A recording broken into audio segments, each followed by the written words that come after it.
It's after dark in Minecraft, it's scary and dangerous. It's time to find shelter and protect ourselves. Wait a minute, where are all the zombies? There's not a creeper in sight. Even the skeletons are nowhere to be seen. What's going on? Are we in peaceful mode? Is mob spawning disabled? Nope, this is normal vanilla survival. I'm going to show you how to stop monster spawning in your world with a flick of a lever. Today, we're building a simple mob switch. To all the geeks and nerds out there, welcome to Simply Minecraft. This is a series where each episode we take a look at one aspect of the game and try and make it as easy and as simple as we can. It's currently midnight, as you can see, the moon is right above us, and yeah, there are no mobs in this world. We're in survival, and yeah, let's just have a look around here. I thought I'd go into a cave and see if we can find any mobs, but there are none here. There are none spawning because we have turned them off in the game, and today we're going to take a look at how to do that using a mob switch. And to do that, we're going to need one of these, and one of these, and a bunch of these. This technique works in the overworld as well as the nether, so let's get into this, shall we? So what exactly is a mob switch? Well, it is a small contraption with a lever that we can switch that will enable and disable hostile mob spawning in a survival world. So here you can see we're looking around at night time and there is not a single mob to be seen. If we went underneath into the caves, the same thing will happen. We have disabled mob spawning in this world. Now just to confirm, let's look at our settings. We're on hard difficulty, we're not in peaceful, and if we look at the mob spawning of game rule, that is turned to on, that is enabled. So mobs should be spawning, but they're not. We can make them spawn again by flipping a lever. Here is the lever in question, so let's turn this contraption off, and now if we look around our world we should see some mobs. And here are all the mobs. They have started spawning again just as normal. So yeah, just with a flick of a lever we can control whether we have hostile mobs spawning or not. So why would you want that in your world? We all know how annoying the guardians can be when you're building a guardian farm. So yeah, if you turn your mob switch on, they will all disappear and not spawn, and so you can come in here and take down the monument pretty easily. How about when you're spawn proofing a nether fortress to build a farm here? That can be really difficult when you've got all sorts of blazes and wither skeletons around you, but even in a soul sand valley here, there are no mobs to be seen, so it makes our job really easy. Maybe you're building a delicate redstone machine and the last thing you want is a creeper to come along and blow it up mid-build, so yeah, a mob switch is a really good way to protect yourself. So how does a mob switch work? Well, first of all, let's talk about how mobs spawn in Minecraft. So imagine a sphere around the player with a radius of 128 blocks. I can show you it right here. So the game will try and spawn monsters inside this sphere. Now it will do that where the light level is 0, and it will keep spawning mobs until it reaches the mob cap. Now, what is a mob cap? Well, basically that is a limit on how many mobs you can have in this sphere. Now, the mob cap for hostile mobs is 70. So once the game has reached 70 hostile mobs, then no more mobs will spawn. Obviously, as the player moves around then, this sphere obviously moves with the player, and mobs that are then outside the sphere will despawn, and then that allows more mobs to spawn inside the sphere. So what we want to do is we want to fill up the mob cap and keep those mobs loaded somewhere. So where we're somewhere else, then no other mobs will spawn. But the problem is we don't want those mobs despawning. So how do we do that? So the problem we've got is that we want to fill up the mob cap, which means no other monsters will spawn. But the problem then is that we need to stick around, otherwise those mobs will despawn when we leave the area. But we can solve that by picking the correct mob.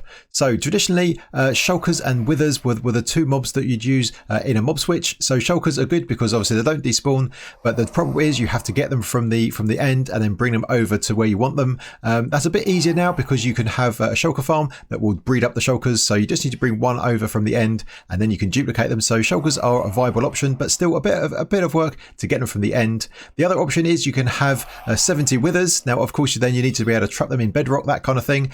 So still possible, but still a bit of a pain because of the resources you need to get them. The other option is elder guardians. Now, I don't think anyone's ever done that, but technically you could raid enough monuments to get all the elder guardians and use them as a mob switch because they count towards the mob cap, but they don't despawn. But we've got a better solution. We can use zombified villagers. But not any old zombie villager, we are after a particular type. So basically you need to get a villager, trade with them, and then when they are converted into a zombie after that, then they will count towards the mob cap, but they won't despawn. So if you can get 70 of those together in a particular area, then that will fill the mob cap up and no other monsters will spawn. Before we talk about where to build this to keep these mobs loaded, we need to talk about the conversion of villagers to zombies. So basically there is a percentage chance depending on the level that you play at. So if you're on easy mode, anytime a zombie kills a villager, then there is 0 chance it will turn into a zombie villager. So this is not going to work if you're on easy. If you play on normal difficulty, there's a 50% chance. So half the villagers that get converted are going to die and half will turn into zombie villagers. So still possible, but a bit of a pain. And like a lot of things, hard mode is actually the easiest mode because 100% of villagers that get converted by zombies will turn into zombie villagers. So you might want to switch to hard mode just to do the conversion, just to make your life a little bit easier. For those that are interested, this mechanic with the zombie villager not despawning if it's been traded with, this came in 1.16.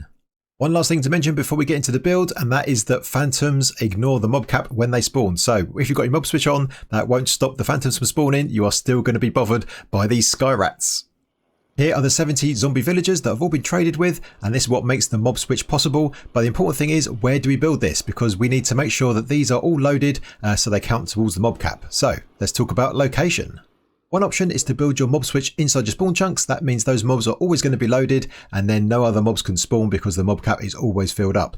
Then if you want to turn it off again, you'd have to move those mobs outside of the spawn chunks. So you could do that with a water stream, or you could do it with rails, that kind of thing. But then it gets a bit more tricky, a bit more hard work. So I think a better solution is to use a chunk loader. That way you can build it anywhere you want in your world.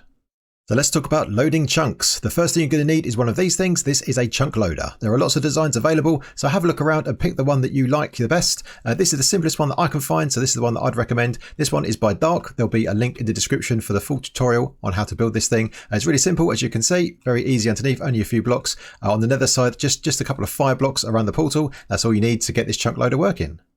Once you've selected your chunk loader, it's time to build this thing. And the first question is, where exactly? Well, you can build it pretty much anywhere in your world. I'd recommend not doing it in your spawn chunks. That negates the whole purpose of having a chunk loader. But I'd also make sure this is well away from anywhere where you normally travel or play the game. So keep this well away from anywhere else. But also, you might want to get here relatively easily. So not too far away, but somewhere where you're not going to visit it. And you're not going to come across it in normal gameplay. Now, once you've got your chunk loader built up, what does it do? Well, as the name implies, it loads chunks. So first of all, I guess the question is, what is a chunk? Well, the world is divided up into 16 by 16 chunks, and I can show you what a chunk is by pressing F3 and G.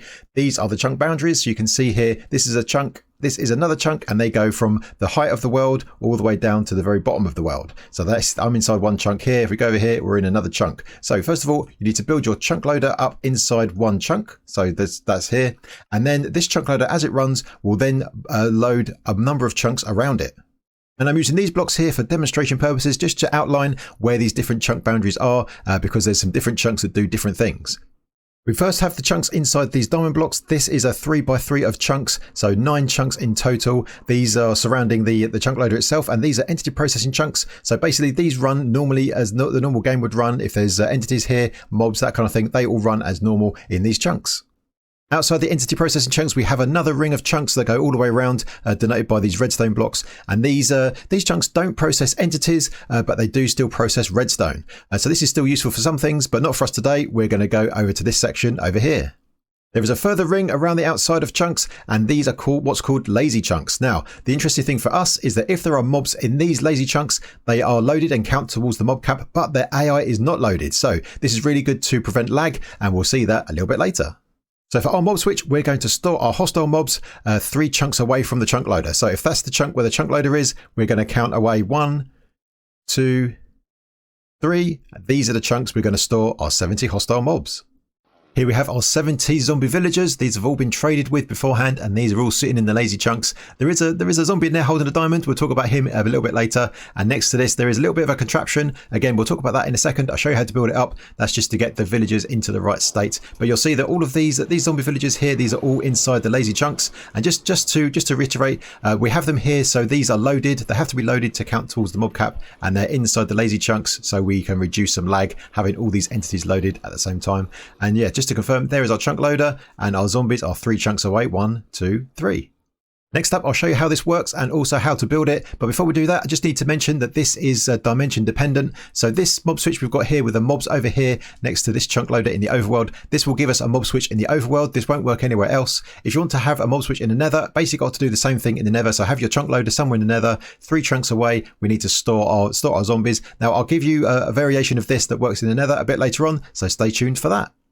So let me show you how to use this contraption to get the zombie villagers into place and into the right state. So first of all, you need to have this box. I'll show you how to build this properly in a second, but just give you a tour first of all. So we have this box. This makes sure this is inside the lazy chunks of the chunk loader over there. So 3 chunks away, we have this box. I've also trapped a zombie in here. I've given him an item so he doesn't despawn. He is going to do the initial conversion of the villagers when we get them in.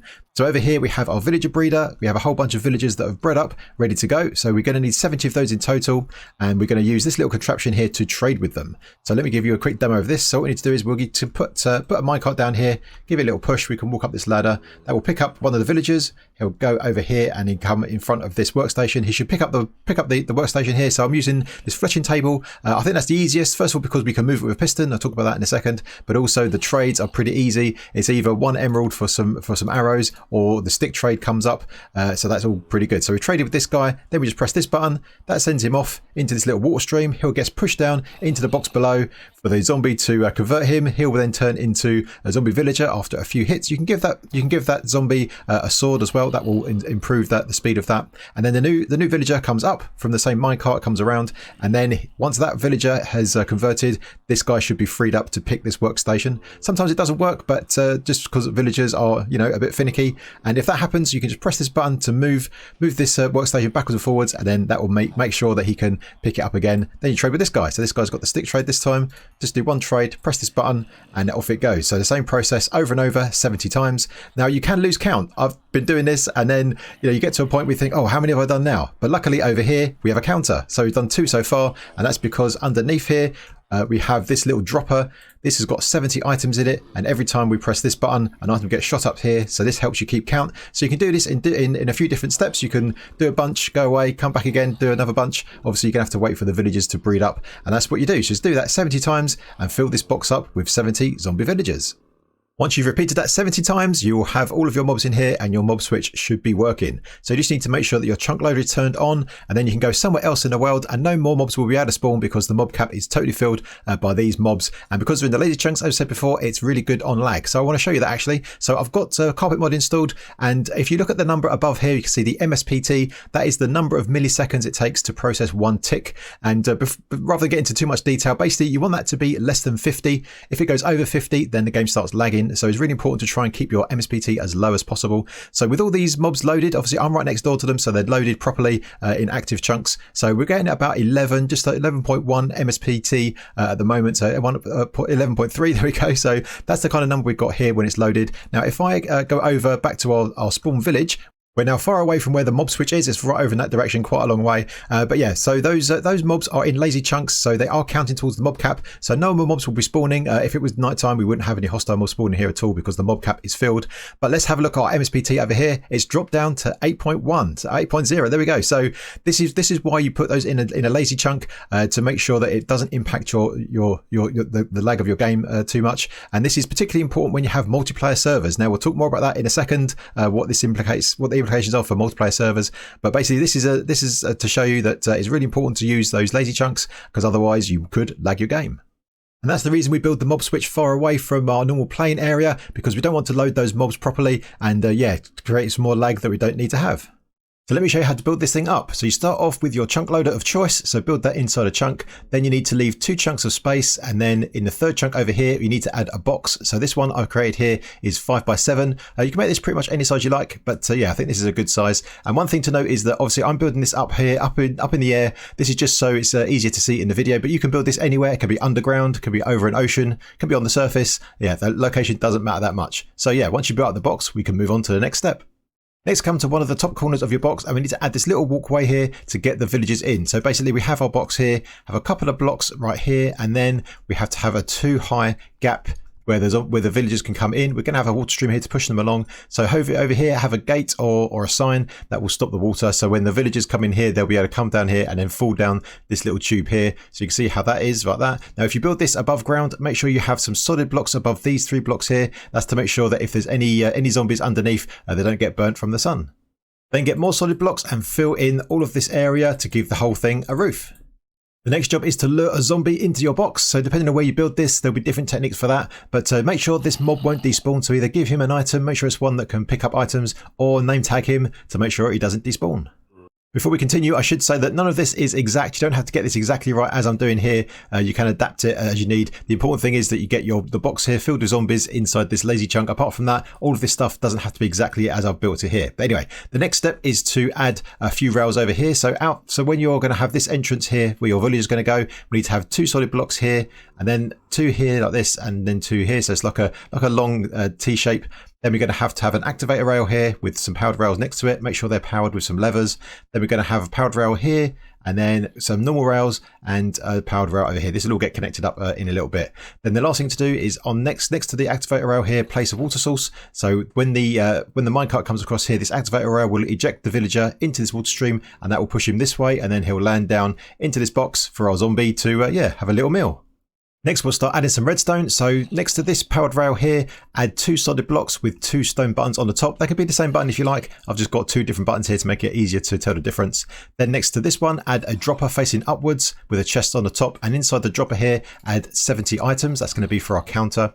Then come around the back here, have a redstone torch behind this block right here. So when you press this button, it will depower this redstone torch. Then a block above it, a block next to it with redstone dust on top, and then a sticky piston next to that, and that should be powering your workstation. So I'm using a fletching table here. You don't have to use a fletching table, you can use something else. It depends what you've got in your world. If you've got other farms for other items, that makes trading easier, but I think definitely one that is movable is a good idea. Next, we need to add some redstone underneath this block, the block that's next to the chest here. So come underneath, add a block underneath, and then have some redstone on top of that. Then kind of stair step down like this, 1 here, and then 2 along this way, and then go into this target block with a redstone torch above. So what this is going to do is when you press this button, a few things happen. First of all, it powers this block, which then powers this powered rail to send the minecart off. Obviously, also it will power our counter to shoot an item up here, but it will also then power this redstone, which goes down here, depowering this torch, which then changes this rail right here. So if I press this button and you look at the rail, you can see it changes in direction. So when this powered rail is powered, the minecart goes off, and then it will go this way. The activator rail will eject the villager into the water stream, and then the minecart will continue going down here. We'll deal with that in a second. One thing also, I've added these other blocks just here. That's just to make sure that the villager can't walk out. I don't think it will walk out anyway because it won't walk over the rails, so probably optional, but yeah, always good to just be careful just in case. Next, I've added a place for us to stand, so add a block underneath here with a block next to it and a trapdoor here. That's just to keep us in place, because sometimes when the minecart comes up here with a villager, it can nudge you around, so it's a bit easier to use if you're stationary. I've also added a block above. This is just in case you're going to be trading at night time. You don't be bothered by the phantoms, so that will stop them from spawning. I've also added the minecart return system. So next to this activator rail, leave a block and then put a solid block next to it. So when the minecart comes across here, it will hit this and then drop straight down. Then straight down here, leave a couple of blocks, and then we've got our powered rail here with a block next to it with a lever just to make sure that's powered. A couple of normal rails going into three powered rails, and these can be powered by this same torch that's powering the rail above. Then just come around this side and add 3 more normal rails, 1, 2, and 3. Then we've got this little turn all the way around, and then has some powered rails back up and should link up to this system right here. So let's give this a try. So we've got nothing in our counter so far. If we add our minecart right here and press this button, this should send the minecart off. It comes down, returns all the way around back into place. Now we're going to have our villagers right here, so one will get picked up, and we should have one in our counter. Next, we need a villager breeder, and of course I'm going to recommend my one from this series, from Simply Minecraft. This is a super simple one. This is an infinite breeder where we got a couple of villagers over here that harvest. They give each other food, and then they reproduce twice a day, and the babies come down here into this water stream. They wait around here till they grow up into adults. Their heads then go into this water, which brings them up into this holding area, and we already have a system here for picking up the villagers with this track right here. And you'll notice here we've got 2 angled power rails here. here, these are the same ones we're going to have in our mob switch. So basically build this farm as we've got it here in this tutorial, and then we've got to just take away this dispenser here, and this rail is the rail that we've already got. And so here I've added the villager breeder to our system. I've not done a block by block here because there's already a tutorial on the channel for this. So yeah, just go over to that video and follow it. The only thing I've adapted is above here where we have the villagers, I've added one extra block here. So this is 3 blocks high. That's just to make sure that the villager that's in here can't pathfind to the beds over there, because there's a gap here, too high gap for them to pathfind to the beds, because that slows them down, it seems, when they're collecting their workstation. So that's the only thing there. And then the other thing I've added here is just a little ladder here, because to get the system going, you want to put your minecart down on these rails here and then give it a push so it comes up here and collects the villager. If you look here, this is our two slanted rails from before, and this is where our dispenser would be. So yeah, you've got to take that out and link it up with these rails just like this. So if we put our minecart down here, give this a little push that way, it should go up and collect a villager. There he is. Obviously you've got the ladder in survival. Then you can just kind of jump into here. He should pick up this workstation. There he goes. Very good. And we see what his trade is. Some sticks. Very good. And then we press this button and off he goes into the water stream. And if we, our villager, our zombie friend can see him, and yeah, takes care of him. And then just continue doing this till you've got 70 zombie villagers inside here that have all been traded with. Then all of this stuff can all be taken down. This is all temporary. So once that's done, yeah, get rid of all of that stuff. So you're just left with this box inside the lazy chunk next to your chunk loader. If you want to have a mob switch in the nether, then pretty much the same thing. We need to have our chunk loader over here as we do, and then we need to leave 2 chunks of space, and then in the 3rd chunk along we need to add our box, so another 5x7 box here to hold all of our zombie villagers. And then make sure you put a zombie in here to start it all off. Make sure he doesn't despawn, so give him an item or rename him, that kind of thing. And then we're just going to have a portal above here with a couple of trapdoors. So we're going to send the villagers over from the overworld into here. They're going to walk across these trapdoors, fall down, and the zombie underneath will convert them. So a lot of this is temporary here. So once we've got all our villagers in, we can take down the portal, take down these blocks here just to guide the villagers in, and then put a roof on the top of this so they're all secure. I've also made sure this is not spawnable, so I've added some carpet on top. We don't want ghast spawning on top of this causing us any issues, although if they do, it's not the end of the world. And then yeah, we just need to have a slightly different setup in the overworld. So pretty much the same setup in the overworld, just for a small tweak. So instead of our box to hold all of the zombies, we don't want that. Instead, we're going to have this portal instead. So when the villagers get ejected from the minecart, they'll go into the portal. So light the portal up first, make sure it all links up, and that was all good. And then you can add your water. That won't break the portal, and that will just make sure the villagers get pushed in from here. Now let's talk about multiplayer, and for that I've invited my friend Logical Geekbot to help me out. And yeah, I've got carpet mod installed, and if I press tab, I can see a whole bunch of numbers under our names. So most of these numbers you don't need to worry about, but the first 2 numbers are the important ones. So the kind of pink number, that's how many mobs are loaded currently, and the second number, the red number, that is the mob cap. So currently it's a mob cap of 70. That's because there's 2 players here, but we're close together. Now as I move away from Logical Geekbot, we should see that second number, the red number, should increase, and that means the mob cap is getting bigger. Now when we're far enough apart, we should get 70 mobs each, so that is going to be a total of 140 mobs. So that means to get your mob switch to work on multiplayer, you need to have 140 in that box, 140 zombie villagers in the box if there are 2 of you. So basically, however many players you have online, you need to have that many players times 70 villagers in that box. There we go, up to 140. So that is the mob cap. Now there's only 70 loaded still. That's because we're both high up in the air and there's no mobs loaded underneath us. But if we both go down, let's see what happens. In the bottom left of my screen, you can now see a couple of more numbers. That's a radius of 128. That's the spawn radius, and total 0. That is how many hostile mobs are there around me as a player. So there's 0 at the moment, but if I was to go down in the world, we should see that number start going up as mobs start spawning in the caves below us. So there we go. Now I've got 70 odd mobs around me, and that's because Logical Geekbot is still over by the mob farm, by the mob switch, should I say. And so he's got 70 mobs loaded over by him, and I've got 70 odd loaded by me. Now in 1.18, there is personal mob caps, so you should only get a maximum of 70 mobs each. Now if I move around here, you can see I've got mobs around me. Now if we go over to Logical Geekbot, as I'm over here, let's get him moving around and see what happens. So here is Logical Geekbot. He is over the mob switch, and of course he's got the 70 odd mobs loaded from the mob switch. But if he starts moving away, we should see some numbers change, and we should see the list of mobs loaded that are different. So let's go down here, and we should see some numbers change as the caves underneath start getting loaded. And there we go. There's no mobs now spawned, but now if we start moving around, so basically what's happening here is that we need to. There we go. There's a zombie. So if I go over to my other account and move him around. So as my other account has moved around, it's allowed some of the mobs over there to despawn. And so now you're seeing that now a Logical Geekbot has got some mobs loaded around him. And I've got some mobs loaded around me, but neither of us have got the total of 70. So basically what happens is when there's 2 of us online, there's a global mob cap of 140. And then the 70 mobs are loaded by our mob switch. And so the remaining 70 are then distributed between us, not necessarily equally, but as we move around, mobs will be spawning and despawning, and we'll get some each. So if you want to have your mob switch working across all your multiplayer players, then you need to have 70 mobs times the number of people that are online. If you're playing on a server with friends, then you need to get a consensus. You need to get an agreement before you create a mob switch. Obviously, if you create a mob switch for everybody, turn it on, then that's going to mean that their mob farms don't work, that kind of thing. And that might not be a great idea. So make sure everyone agrees before you do anything like this if you're playing multiplayer. Obviously, on single player, you can do this and there's no problem. There'll be links in the description to this villager breeder behind me, also to the chunk loader, and I'll also have some links to some lightmatics of what we've built today to make it easy for you to build up in your world. So I hope you found it useful, and if you did, please hit the like button. Until next time, I will see you later.